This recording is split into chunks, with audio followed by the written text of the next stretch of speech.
Vous écoutez Radio Panique.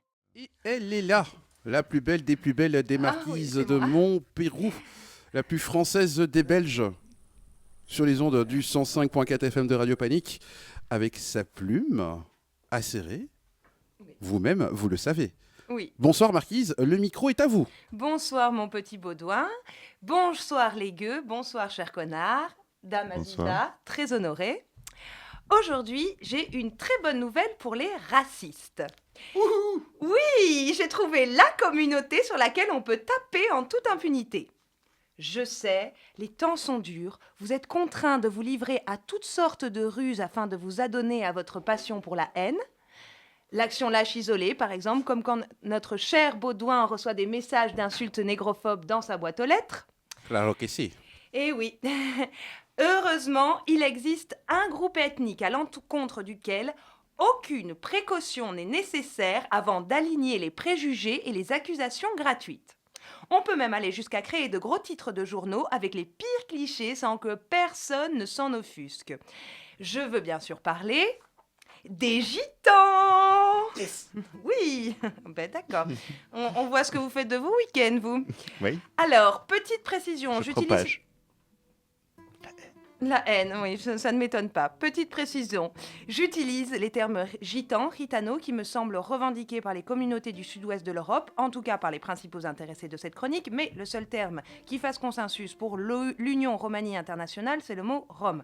Toute autre désignation peut, en fonction du contexte, être considérée comme une insulte raciale. Vous êtes prévenus.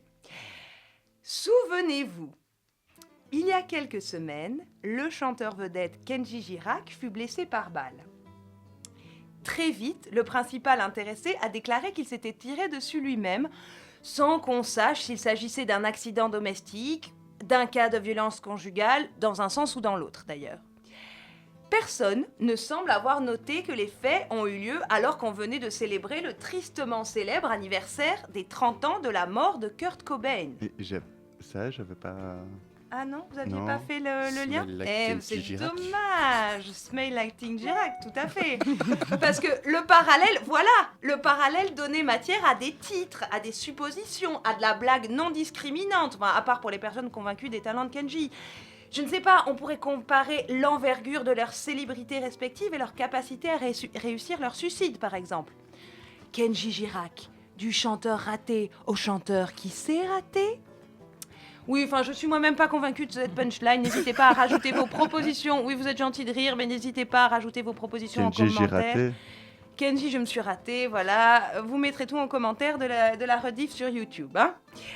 Mais non, ce qui semblait intéresser les journalistes était que l'événement s'était déroulé sur une aire d'accueil de gens du voyage, dans une caravane.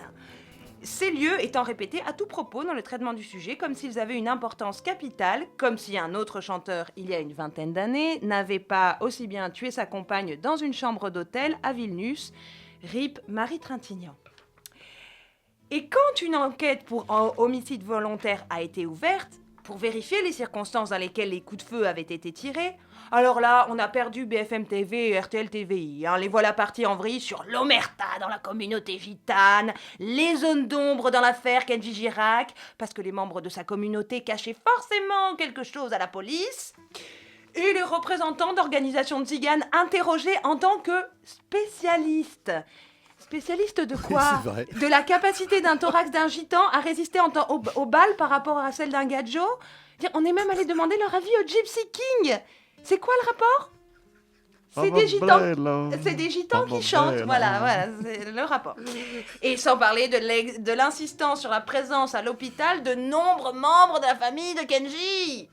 Quand vous avez Comme son oncle, hein. Voilà, son oncle, mais vous, quand vous avez un petit neveu qui est hospitalisé, vous avez beau être un connard, vous lui apportez des chocolats. J'apporte des petits chocolats à mon Voilà, neveu. même le connard apporte des chocolats à son neveu, donc voilà. Bref, et même vous, mon petit Baudouin, vous y êtes laissé prendre à relayer des informations satiriques prétendant que le chanteur ne se déplaçait en tournée qu'accompagné des dizaines de caravanes de sa famille. C'est pas faux. Oui, mais ne vous mortifiez pas, mon petit Baudouin. Le racisme ordinaire envers les Roms est encore assez peu conscientisé chez nous autres gadgis, les non-Roms. Et tout le monde n'a pas grandi comme votre marquise avec l'objectif de vie de devenir Esmeralda. Avant de découvrir qu'Esmeralda est un fantasme né de l'imagination d'un bourgeois blanc plein de bonnes intentions, mais friand de la fétichisation des femmes non blanches érigées en mouvement artistique qu'on appelle l'orientalisme. Pourtant, cette romophobie a fait des ravages à travers l'histoire. Les Roms ont subi un génocide sous le régime nazi, difficilement chiffrable, mais qu'on estime avoir causé entre 500 000 et 1 million de morts. La Shoah, l'extermination des Juifs et Juifs d'Europe à la même période, est beaucoup plus présente dans notre esprit parce que le nombre total de morts est plus important, mais aussi parce que les militantes juives et juifs d'Europe se sont battues, et d'ailleurs, se sont battues sans relâche contre le négationnisme pour construire une mémoire de la Shoah. Et oui, mon petit connard, ça sert aussi à ça la militance. Braves gens, restons donc vigilants envers nos clichés et nos automatismes. Rappelons-nous qu'en déshumanisant et en essentialisant des groupes humains, un génocide est si vite arrivé, si vous me passez l'expression. Et pour tenter d'endiguer celui que la communauté internationale soupçonne fortement d'être en train d'advenir, je ne vais pas vous le faire en anglais parce que là, je n'ai plus envie de vous faire rigoler, gardons les yeux sur Rafah, ne cessons pas de parler de Gaza, cessez le feu, maintenant. La marquise de Montpérou, toutes les 2 semaines sur les ondes du 105.4 FM de Radio Panique ou le www.radiopanique.org. La playlist sur la page YouTube. Pas de panique, la marquise. Merci la marquise et à dans 2 semaines. À dans 2 semaines. Ah, Vous écoutez Radio Panique.